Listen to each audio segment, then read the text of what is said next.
Convener of the Stop the War coalition, Lindsey German, talked to Medya TV about recent Turkish airstrikes to Sinjar, northeast Syria, and the refugee camp in Mahmud.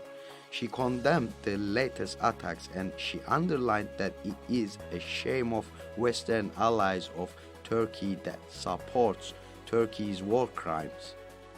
Well, I think everybody has to condemn this bombing by the Turkish Air Force.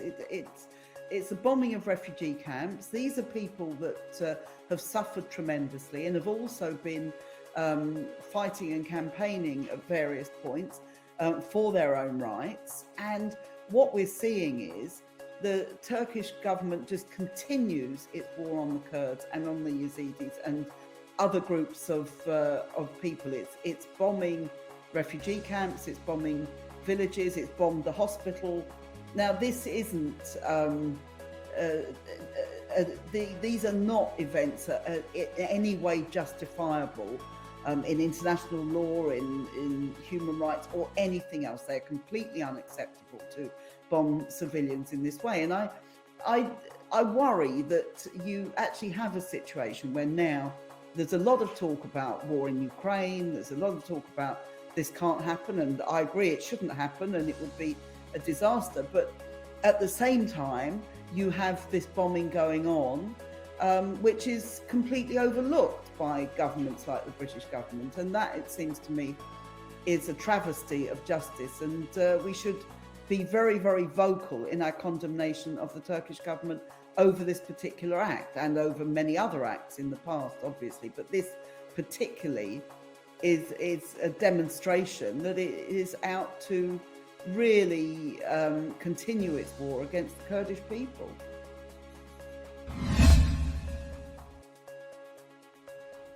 Tony Burke, one of the general spokespersons for Britain's largest trade union movement, the umbrella organizations of Trade Unions Unite, spoke to Medya TV about the international conspiracy on February 15th and the isolation of the Kurdish people's leader, Abdullah Öcalan. Tony Burke said, "The isolation imposed on Mr. Öcalan is a shame for humanity. Öcalan's freedom is essential for peace in the region that will set an example to the world." Burke responded to journalist Adam Kansoy with a statement on the PKK's removal from the list of terrorist organization and the 15 February conspiracy against imprisoned Kurdish leader Abdullah Öcalan. Because without Öcalan being free, there's going to be no peace in the region. He is so important. He has put together ideas and proposals to resolve the difficulties, but unfortunately the way that he is being treated in solitary confinement on Imrali is just an affront to humanity. As I've said before many times,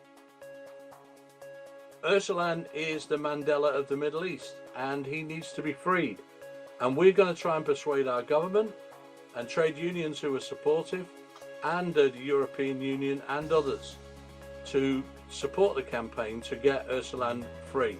Without that, there's going to be no possibility of achieving a peaceful settlement in the region. We are with you.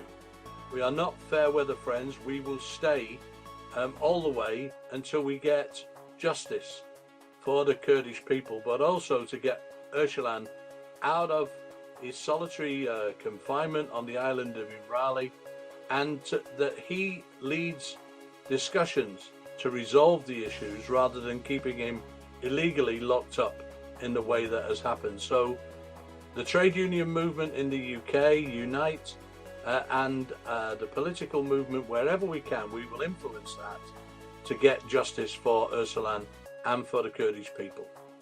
And thank you very much.